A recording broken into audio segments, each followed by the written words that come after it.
Hi guys, this is Nainraj and welcome to our YouTube channel. इस video में मैं आपको कुछ इंपॉर्टेंट अपडेट बताऊंगा, जैसे कि विड्रॉल क्यों नहीं स्टार्ट हो रहा, विड्रॉल में क्या क्या प्रॉब्लम आ रही है, कुछ क्वेश्चंस आंसर रखेंगे। वीडियो स्टार्ट होने से पहले मैं आपको बता दूं, अगर आप हमारे टेलीग्राम पे ज्वाइन होना चाहते हो, टेलीग्राम ग्रुप पे, तो वीडियो के डिस्क्रिप्शन में टेलीग्राम लिंक है, टेलीग्राम पे ज्वाइन हो जाओ इंपॉर्टेंट अपडेट के लिए। दूसरा, ये वीडियो अपने टीम मेंबर, अपने पार्टनर्स में शेयर करें ताकि उन्हें भी इन्फॉर्मेशन मिलती रहे। इससे पहले मैंने एक वीडियो डाली थी जिसमें इन्फॉर्मेशन निकाल के, इन्फॉर्मेशन ढूंढ के मैंने बताया था कि एआई मार्केटिंग में क्या क्या प्रॉब्लम आ रही है। इसमें भी कुछ क्वेश्चंस आंसर करेंगे, विड्रॉल क्यों नहीं हो रहा है, क्या प्रॉब्लम आ रही है, सारा कुछ। उससे पहले आप वीडियो को शेयर कर दो। सबसे पहले हम इसमें कुछ क्वेश्चंस रखेंगे। जैसे हमारा पहला क्वेश्चन रहेगा, एआई मार्केटिंग प्रोजेक्ट है या एक बिजनेस है। कुछ लोग इसे प्रोजेक्ट बोलते हैं, कुछ लोग इसे बिजनेस बोलते हैं। अगर आपको कुछ भी प्रॉब्लम रिलेटेड, कोई भी प्रॉब्लम रिलेटेड आ रहा है या आपको कुछ समझ में नहीं आ रहा है, तो आप वीडियो के कमेंट में अपना कमेंट रख सकते हो और आप बता भी सकते हो, अपना फीडबैक बता भी सकते हो कि ये वीडियो इन्फॉर्मेशन रह रही है या नहीं रह रही है। अगर वीडियो इन्फॉर्मेशन नहीं रह रही है तो क्या प्रॉब्लम आ रही है, तो हम थोड़ा सा और इसको अच्छे से एडिट करेंगे। अगर वीडियो अच्छी है तो आप अपना कमेंट नीचे बता दीजिए।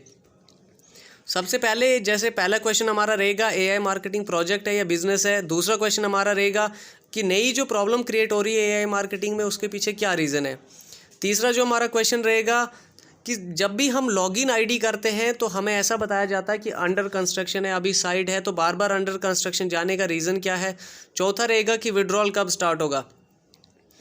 गाइज, इस वीडियो में मैं आपको इन्फॉर्मेशन देने की कोशिश करूंगा, जो एक्चुअल इन्फॉर्मेशन है, जो कोई भी यूट्यूबर आपको नहीं बताता है। मे भी उनके पास इन्फॉर्मेशन हो, वो बताना नहीं चाहते हैं, लेकिन इस वीडियो में मैं आपको कुछ ऐसा इन्फॉर्मेशन बताऊंगा जिससे आपको पता चलेगा कि एक्चुअल में पीछे चल क्या रहा है मार्केटिंग के। जैसे सबसे पहले मैं आपको बता दूं, एआई मार्केटिंग एक बिजनेस है, प्रोजेक्ट नहीं है। कुछ लोग इसे प्रोजेक्ट कह रहे हैं, कुछ लोग बिजनेस कह रहे हैं। मैं एक्सप्लेन करके बताऊंगा। प्रोजेक्ट जो होता है, फॉर एग्जांपल प्रोजेक्ट जो भी दिया जाता है, प्रोजेक्ट का एक स्टार्टिंग टाइम होता है और एक एंड टाइम होता है। एआई मार्केटिंग बिजनेस है। बिजनेस क्या होता है? बिजनेस लॉन्ग टर्म चलता है। प्रोजेक्ट का एक ड्यूरेशन होता है। फॉर एग्जांपल मैंने आपको एक प्रोजेक्ट दिया कि आपने एक मकान बनाना है, तो ये 2 महीने के अंदर आपने मकान बनाना है, ये इसका प्राइस रहेगा, तो उसको प्रोजेक्ट बोला जाता है। बिजनेस लॉन्ग टर्म बिजनेस होता है, एक शॉर्ट टर्म बिजनेस होता है। लेकिन एआई मार्केटिंग जो है, अभी AI marketing long term business जाने वाला है। आप अभी देखोगे इंडिया में भी सारा कुछ डिजिटल हो रहा है। डिजिटल मतलब जैसे आप देख रहे होंगे, आजकल कैश लोग लेना कम कर रहे हैं। जैसे सबसे ज़्यादा पेमेंट आप देखोगे गूगल पे, फ़ोनपे, पेटीएम के थ्रू इंडिया में चल रही है। तो एआई मार्केटिंग जो है, सबसे पहले ये जो मिथ थे लोगों के कि एक प्रोजेक्ट है, तो मैं बता दूं आपको कि एक प्रोजेक्ट नहीं है, ये एक बिजनेस है। दूसरा जो क्वेश्चन था कि एआई मार्केटिंग में प्रॉब्लम्स क्यों आ रही है, बार बार प्रॉब्लम्स क्यों आ रही है। एआई मार्केटिंग जो है वो अनसुपरवाइज्ड लर्निंग पे बेस्ड है। गाइस, एआई मार्केटिंग, जब भी एआई मार्केटिंग को एक्चुअल में आर्टिफिशियल इंटेलिजेंसी बोला जाता है, आर्टिफिशियल इंटेलिजेंसी के पीछे ये सारा काम किया जाता है। तो इसमें दो तरीके की लर्निंग होती है, एक होती है सुपरवाइज लर्निंग और एक होती है अनसुपरवाइज लर्निंग। सुपरवाइज लर्निंग होती है, फॉर एग्जांपल जैसे आप एक टेस्ट दे रहे हो। फॉर एग्जांपल आपका 100 मार्क्स का एक टेस्ट है, आपने एक टेस्ट दिया, टेस्ट में आपने 90 मार्क्स ऑब्टेंड किए, आपको 100 में से 90 मार्क्स आए। आपने क्या किया, आपने बाद में चेक किया कि मेरे 10 मार्क्स कहाँ कटे। इट मीन्स आपके पास पहले आंसर शीट अवेलेबल थी, क्वेश्चन का आंसर आपके पास पहले था। लेकिन अनसुपरवाइज लर्निंग वो होती है, जैसे आपने, मैं एग्जांपल दूंगा, जैसे आपने पीके मूवी में देखा होगा, जब वो ये इंडिया पे आता है, मतलब धरती पे आता है, तो धरती पे वो देखता है कि उसे कुछ भी पता नहीं होता, वो सीखता है। उसमें आपने एक सीन देखा होगा, उसमें दिखाया हुआ है कि उसने जो नोट देखा, नोट पे जो फोटोज़, जो गांधी जी का फ़ोटो लगा हुआ था, उस फ़ोटो अगर आप किसी को दोगे तो आपको खाना मिलेगा। तो वो उसने क्या किया कि एक फ़ोटो को चुराना शुरू किया। अनसुपरवाइज लर्निंग में क्या होता है कि आपको आउटपुट पता नहीं होता है, आप इनपुट दे दे के सीखते हो। जैसे एक छोटा बच्चा होता है, उसे पहले सिखाया जाता है, फिर वो गलतियां करता रहता है, गलतियां कर करके सीखता है। तो सेम ऐसा ही एआई मार्केटिंग में भी होता है। एआई मार्केटिंग का जो आर्टिफिशियल इंटेलिजेंसी के पीछे जो थ्योरी है, वो सारी अनसुपरवाइज लर्निंग के पीछे रहती है। अनसुपरवाइज मतलब कि आपको आउटपुट कोई भी पता नहीं है, लेकिन फिर भी आप उस पर काम कर रहे हो, काम करके जो रिजल्ट आ रहा है, रिजल्ट करके आप अपग्रेड कर रहे हो।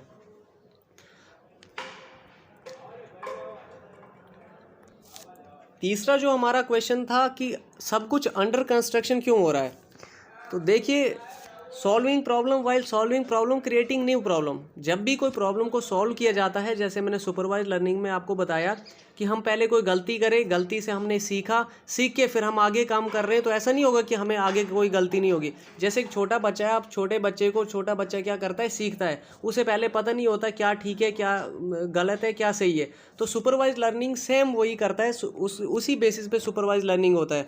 सुपरवाइज लर्निंग जैसे छोटे बच्चे को आपने पहले सिखाया कि आपने पहले पढ़ना है, नहीं पढ़ना है, ये अच्छा है, ये बुरा है, इसको ऐसे करना है, इसको नहीं करना है, इस चीज़ को छूना है। जैसे आप आग, जैसे अगर वो किसी फायर, आग को अगर छू ले तो आप कहते हो नहीं नहीं इसे नहीं छू, हाथ जल जाएगा, तो वो सीखता है। तो वो आगे ऐसा नहीं कि उसने वही गलती की, उसके बाद वो दूसरी गलती करता है, फिर तीसरी गलती करता है, फिर आप उसे समझाते जाते हो। तो सेम ऐसा ये आर्टिफिशियल इंटेलिजेंसी के पीछे जो थ्योरी है वो सारी अनसुपरवाइज लर्निंग के पीछे। अगर सुपरवाइज लर्निंग के पीछे होती तो सुपरवाइज लर्निंग के पीछे प्रॉब्लम्स नहीं आती हैं, लेकिन अनसुपरवाइज लर्निंग है। अनसुपरवाइज में आपको आउटपुट का पता नहीं होता, सिर्फ आप बार बार प्रैक्टिस कर करके आप सीखते हो। फोर्थ जो क्वेश्चन था कि विड्रॉल कब स्टार्ट होगा, जैसे मैंने पिछले वीडियो में आपको बताया कि सबसे पहले एआई मार्केटिंग पे जो एआई, देखो ये तो सबको पता है कि एआई मार्केटिंग जो कंपनी है वो एक्चुअली रशिया की कंपनी है, रशिया से ऑर्गेनाइज हो रही है, चाहे वो हांगकांग में हो, चाहे अभी यूक्रेन से स्टार्ट हो, लेकिन वो कह रहे हैं कि कुछ एग्रीगेटर्स पे डिपेंड करता है। अब मैंने आपको पहले कहा था कि रशिया से कोई भी इंडिया में पेमेंट नहीं आ सकती, किसी भी कंट्री में पेमेंट नहीं आ सकती, क्योंकि उस पर सेंक्शंस लगे हुए हैं।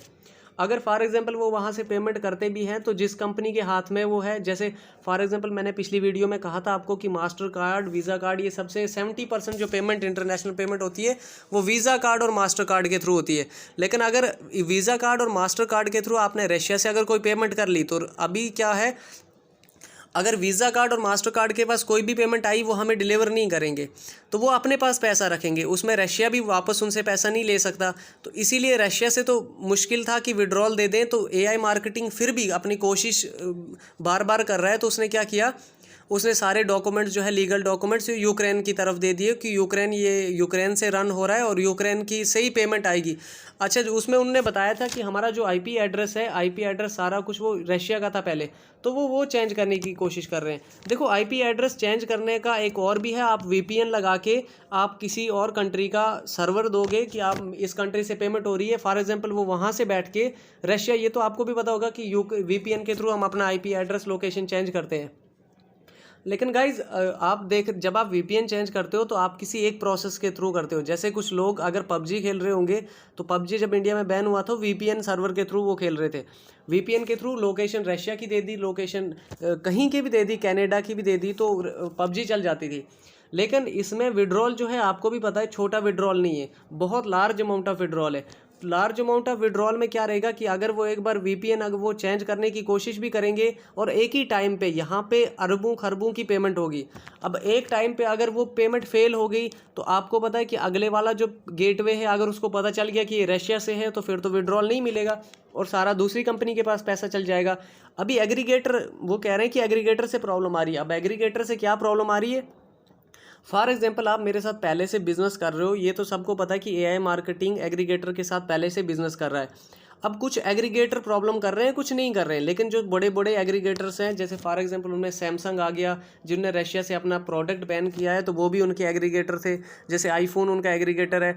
तो ये कंपनीज़ क्या कर रही हैं, फॉर एग्जांपल अगर वो अपना पेमेंट, अगर वो कह देते हैं, उनको अप्रूवल दे देते हैं और उनका पैसा उनको भेजते हैं कि ये रशिया की कंपनी है, तो हम उन्हें पैसा भेज रहे हैं, तो इसमें क्या होगा, एआई मार्केटिंग जो वो एप्पल, सैमसंग, ये कंपनीज जो आ गई, इन्हें भी बहुत सारा नुकसान उठाना पड़ेगा। तो वो अपना नुकसान नहीं उठाना चाहते हैं, क्योंकि अभी आप देख रहे हो कि सैमसंग, आईफोन वगैरह जो भी हैं, ये इंटरनेशनली बिजनेस हो रहा है। फॉर एग्जांपल सैमसंग इंडिया में नहीं है, सैमसंग रशिया आ गया। जैसे H&M का ब्रांड पिछली वीडियो में मैंने एक्सप्लेन करके बताया कि कौन किस किस चीज़ पे सैंक्शंस लगे हैं, जैसे नेटफ्लिक्स वहाँ पे नहीं देख सकते।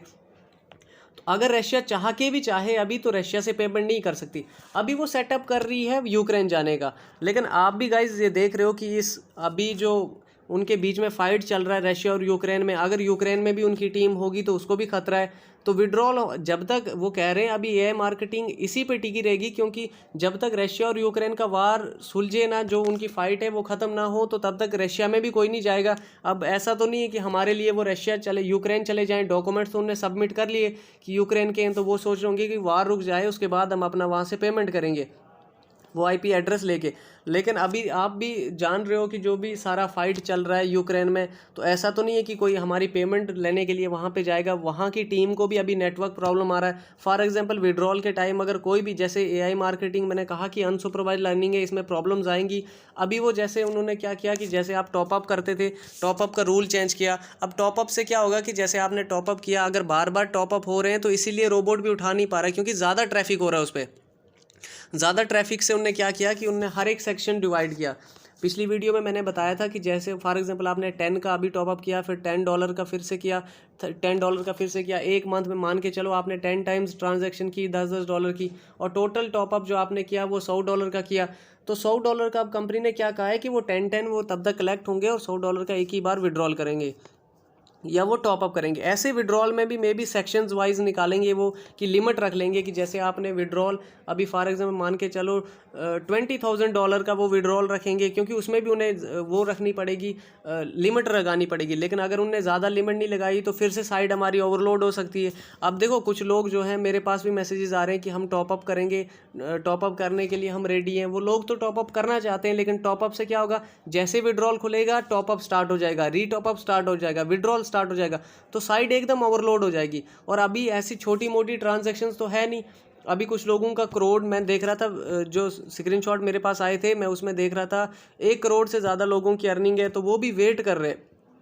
तो इसीलिए मैं आपको बताना चाहूँगा कि आप जितना पेशेंस रखोगे, पेशेंस से काम लोगे। अभी ज़्यादातर डिपेंड वार पे, जैसे वार ख़त्म हो जाएगा तो इन्होंने अपना डॉक्यूमेंट सारा कुछ प्रिपेयर करके रख लिया है। जैसे एनबीओ ने कहा कि हमारी पूरी ट्रांजैक्शन में कोई भी अब प्रॉब्लम नहीं आएगी, उन्होंने ठीक कर दी। ऐसे अभी पीआरटीएन का भी ठीक हो जाएगा, एआई मार्केटिंग का भी जल्दी ठीक हो जाएगा, लेकिन डिपेंड करेगा अब सारा वार पे।